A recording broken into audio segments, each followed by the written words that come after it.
Welcome to the Money and Meaning Show with Jeff Bernier, a show dedicated to helping you gain the confidence and freedom to lead a life of personal significance and help you get your actions and resources in alignment with what matters most.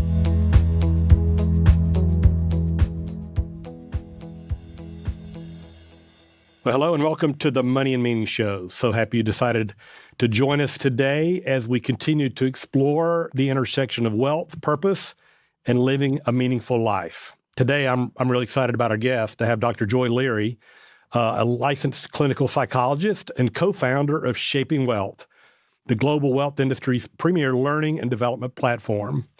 Joy practices at the intersection of psychology and business, equipping individuals and teams with tools and insights to unlock their full potential. She also publishes a really good newsletter that you should check out on Substack called Finding Joy, where she shares her perspective on life, love, and work. I've been really fortunate. I met the Shaping Wealth team about 3 or 4 years ago and have gotten to know Joy and her partners, and they've been incredibly helpful to me as we try to improve our skills in helping our clients deal with some of the deeper issues around life's transitions. In particular, for me and our hero on this show is as we transition into retirement. So, Joy, so delighted to have you here. Thank you for being my guest. Well, I'm so glad that our worlds intersected when and how they did. So I can't wait to have this conversation with you, Jeff. Well, it's been really, really helpful. And I like to, we deal in personal finance, and it's oftentimes more personal than finance. And I like to do that with our guests. So just a quick curveball here. Do you mind just telling us briefly about yourself and your family? Absolutely. Not a curveball at all. My name is Joy Lere. As you said, I am a licensed clinical psychologist. Other hats that I wear is I'm married to an officer in the United States Air Force, and I'm also a mom to twin 8-year-olds. Oh, so wow. My sun, moon, and stars. Wow, that's a busy life. It is a full life, and I wouldn't have it any other way. Yeah, so good. And you're a co-founder of Shaping Wealth, which I'm really familiar with, obviously, but you also have a private practice in addition to that. Is that still Yes. the case? Yeah. That's what I thought. And anyway, we'll make sure we let our audience know how to reach you or find out more about you at the end. But, this show is all about helping people, and really my life's work is all about helping people create clarity and confidence so they can focus on what truly matters. And my hero is these individuals who are transitioning into what I call Act 2, right? And so what I have found is that a lot of people spend their whole lives preparing for Act 2, and then they get there, and it's not exactly what they thought it would be. So I'd love for you to talk a little bit about why that is, or if that's something you've seen also, and how we might help people deal with this really big transition in their life. Absolutely. I love the topic of retirement. I think there are a lot of people who think about retirement as a financial transition. I need to spend my life putting money away in my 401k. So I've got this nest egg and I have enough at the end, whatever that is. So we just spend our lives working to accumulate for this time when we don't have to work. As a psychologist, I view retirement a little bit differently. I see this as an existential transition. You aren't just stopping working at a job. This is a time where there's a shift in meaning, there's a shift in purpose. And I've seen, unfortunately, it rock a lot of people to the core. And I think some of that comes from maybe broken expectations because when we think about what our expectation is and our reality is, when there is a disconnect between those two things, that can create a cascade of unhappiness. So I think in some ways we don't do a good enough job preparing people for the loss on many layers that retirement can be. For some people, there are elements of relief and joy and excitement. You have more space, you have more time. But for some people, those very things can be very dizzying and disorienting. So I think we want to be thinking about retirement as more of an existential transition than just something that's happening in our bank account. As we have this vision for what our life is going to be like post-career, expectations management, I guess, is that something that would be helpful? Or in other words, let's say that I'm 5 or 6 years away, or maybe I'm 2 or 3 years away. What are some things that we can be doing? I mean, what are things that we can be doing to prepare for this existential transition, do you think? Well, I think two things. One, I think we need to normalize that there are going to be parts of this that feel really difficult. There are going to be aspects of loss that are just part of this transition. So awareness of that. Be aware of that. Awareness of that. So you aren't kind of sideswiped by, why I thought I would feel different when I wake up every day and have a clear calendar. Like being able to kind of self-validate and say, well, of course, this feels a little bit odd because this is very, very different for me. So I think we have to have grace and compassion with ourselves through any kind of transition, because in our lives, transitions, even the most positive ones, are inherently stressful. There is stress baked into the change. So we need to just be ready and normalize that and observe it and name it as we're going through it. I think another really important thing that people can be doing is, before retirement, be building a life outside of work.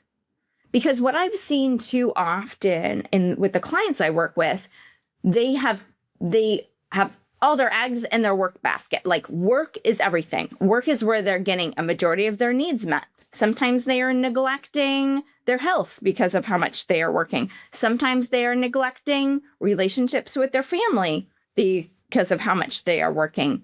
They aren't nurturing friendships and relationships outside of work. I ask them, what are your hobbies? What do you like to do? I don't even know. I don't have time. So the best thing you can do to make sure you're transitioning to a life that you love after you retire is to start cultivating and building that before, because that takes intention, that takes time, that takes effort. You're really hitting close to home with me because, I wrote a book called The Money and Meaning Journey. And one of the reasons I wrote the book is my dad told me one of the 3 worst days of his life was the day he retired. Because he didn't have something to retire to. And the challenge that I sort of face in my own life, and I've been accused of wanting to stay relevant in our profession because I love our work. I love the work that I do. So for this avatar of this person trying to move and get prepared and explore these other areas of their life, what if they love their work so much that their work is not work? I mean, to me, that is sort of a challenge, because the work will not be there one day. Yeah. But I do love it, or this avatar that I'm talking about. Maybe they really, they love practicing law, or they love being an accountant, or they love being a clinical psychologist, or they love being a financial advisor. But it can crowd out a lot of other things that are also meaningful. And so how do you strike that balance, do you think, as you start looking ahead 5 or 6 years down the road? Well, first, I want to say that I think it is a wonderful thing to love what you are doing. We spend so much of our lives, especially in the Western world, working, that if you are miserable at work, if this is just a means to an end, if you cannot wait, if you are just counting down the days to retirement, it's kind of like on a larger scale, people who live for the weekends. That is not a way to live our lives. Yeah, that's difficult. It is, and unfortunately, a lot of people live that way. Unfortunately, they do. So for those of us who love what we do, like, this is a gift. But we need to, as you mentioned, kind of keep it in check. So we need to periodically be doing a pulse check and asking ourselves, is this too much of a good thing? What is this getting in the way of? Is there someone or something else that I need to reallocate some time and attention to? Because we have to be looking at, what does life look like when we take work out of the picture and make sure that there is enough else there that has a firm foundation that is waiting for us. I like the quote that someone gave me years ago about their definition of work. He defined work as anything that creates value for others and meaning for me. So that definition, I guess you can work forever. You just don't do it for a paycheck. So find those things in this, as you're going down the runway, getting ready for retirement, maybe find those things that give you meaning and create value for others that are not in your vocation, perhaps. Contribution does not need to end when your paycheck does.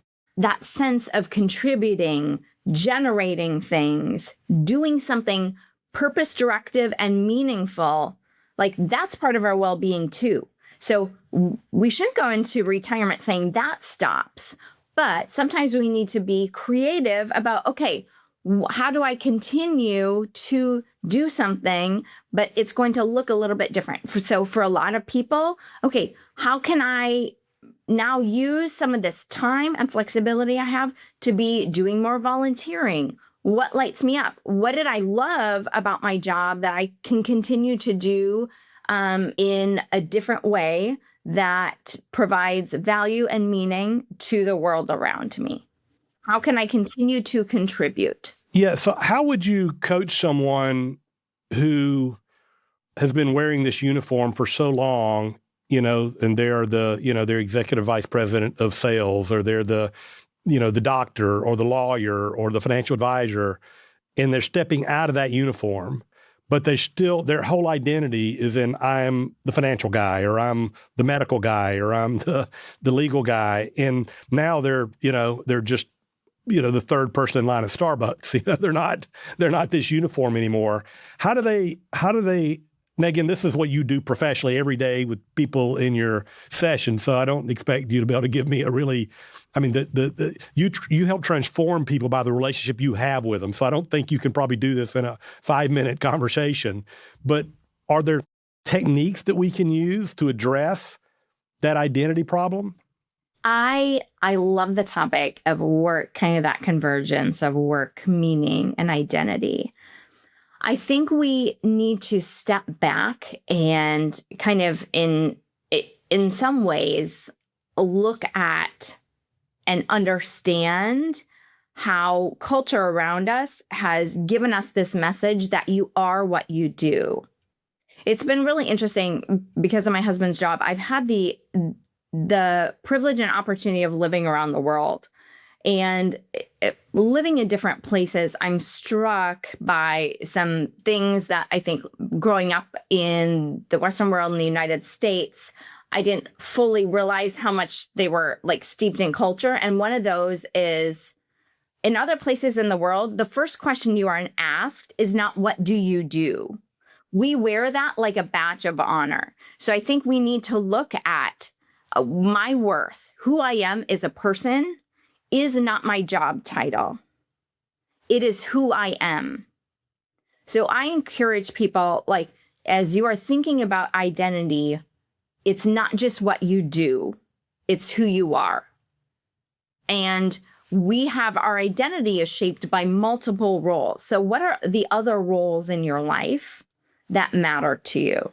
So I think there's a lot to unpack and explore there, but we need to start to separate this idea that my worth, who I am, is solely based on what I do. Really, really helpful. So let me ask you just a couple of sort of a quick questions here. So you've already alluded to it. So at least in terms of identity and purpose, but is there a particular mindset shift that needs to occur as you make the transition, or is it so multifaceted there's not really one mindset shift? There's a lot of them. I think one of the big ones is going from what to the who. So what I do to who I am. Okay. How I want to show up, what relationships and roles are also important to me. Yeah. Okay. And then if you're preparing, let's say you're a year or two out and you're preparing, what questions should we be asking ourselves as we're forecasting what it's going to look like 2 years from now?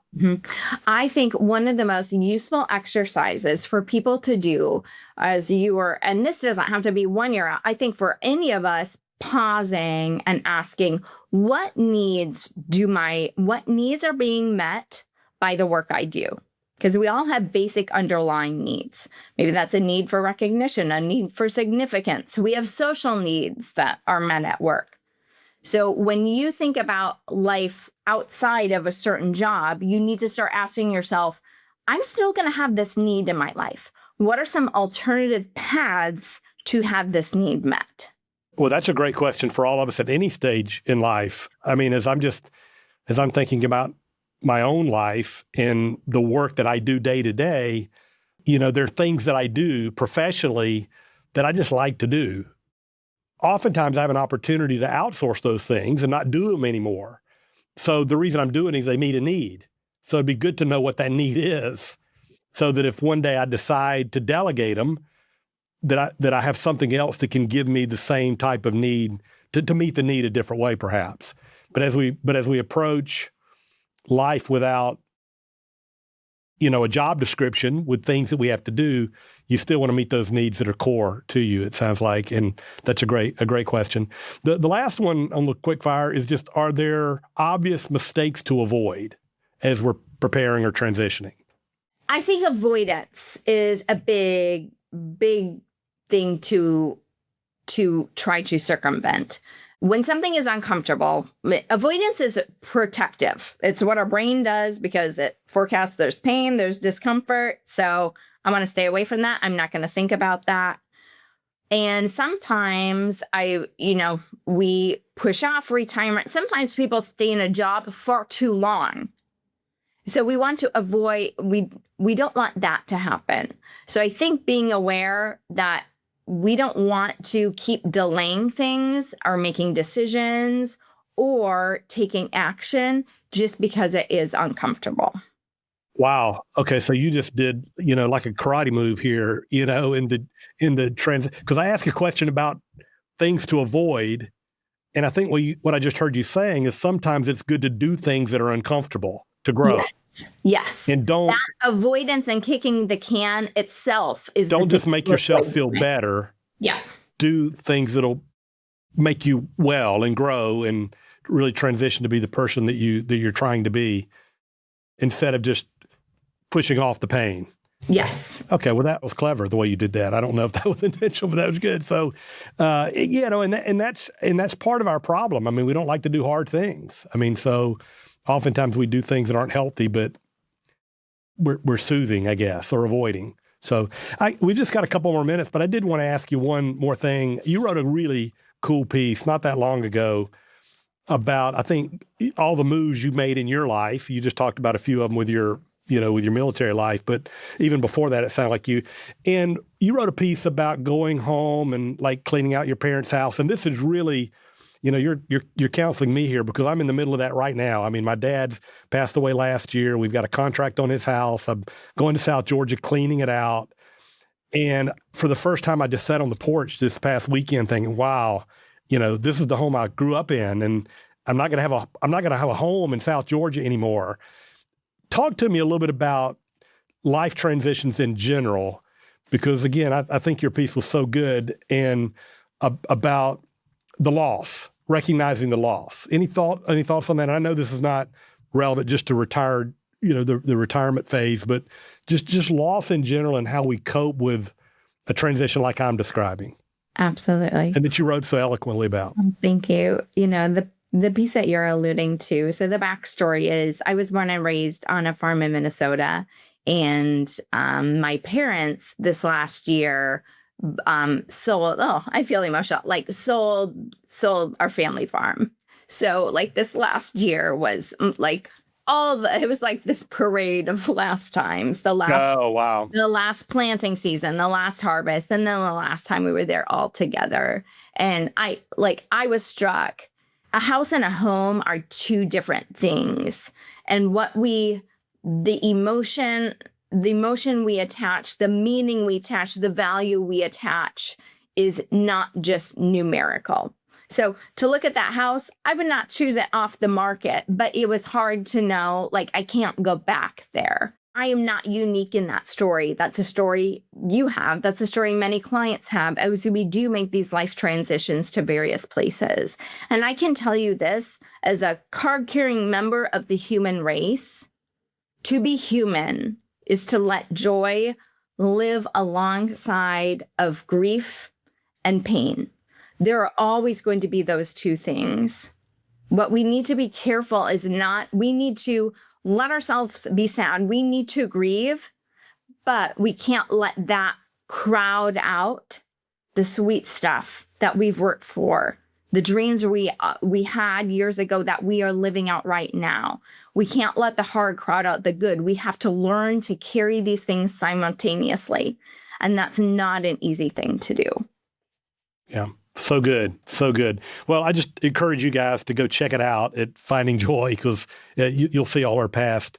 And it was really touching. She told some other stories in that blog that are really sweet and impacted me a lot. So Joy, this has been awesome. Like I said, I know you've got a really tight schedule, and just so happy that I was able to get you on just for a few minutes today, because again, Shaping Wealth for you guys in the audience, if you've never heard of them, I mean, they are really making a huge impact in clients by coaching advisors like me and firms like ours to change the paradigm of our industry to really help people live better lives. It's not just about the bigger balance sheet. It's truly about living a better life. And they're really equipping firms like mine and others all over the world to do that. So kudos for you guys for doing something really quite different in the industry, which I think is really cool and having a huge impact. So Joy, thanks. Before we get off, if people want to learn more about you and the work that you do, what is the best place to find you or to follow your work?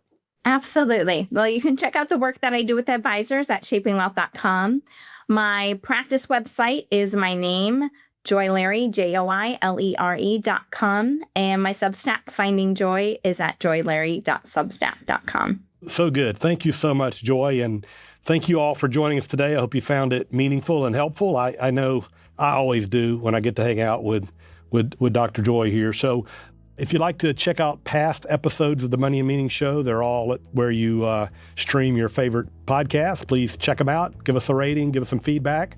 If you'd like to learn more about me and the work that we do, you can find us at tandemgrowth.com, and you can email me directly at moneyandmeaning@tandemgrowth.com. So thank you all for joining us. Have a great day. Thank you for listening to the Money and Meaning Show with Jeff Bernier, a show dedicated to help you gain the confidence and freedom to lead a life of personal significance and help you get your actions and resources in alignment with what matters most. We would love to hear from you. If you have any questions or comments on the show, feel free to reach out to us at moneyandmeaning@tandemgrowth.com, or you can find us on the web at www.tandemgrowth.com. Jeff Bernier is the President and Chief Investment Officer at Tandem Growth Financial Advisors, LLC, an SEC-registered investment advisor. This show is a production of Tandem Growth Financial Advisors, LLC. All information discussed is general in nature, is provided for informational purposes only, and should not be construed as specific financial, legal, or tax advice. Listeners should consult an attorney or tax professional regarding their specific legal or tax situation. Listeners should not rely on the content of this podcast as the basis for any investment decisions. A professional advisor should be consulted and/or independent due diligence should be conducted before implementing anything discussed in this show. While information presented is believed to be factual and up-to-date, Tandem Growth Financial Advisors, LLC, does not guarantee its accuracy, and it should not be regarded as a complete analysis of the subjects discussed. Tandem Growth Financial Advisors, LLC, does not make any representations or warranties as to the accuracy, timeliness, suitability, completeness, or relevance of any information prepared by any unaffiliated third party, such as guests on the podcast, and takes no responsibility for the same.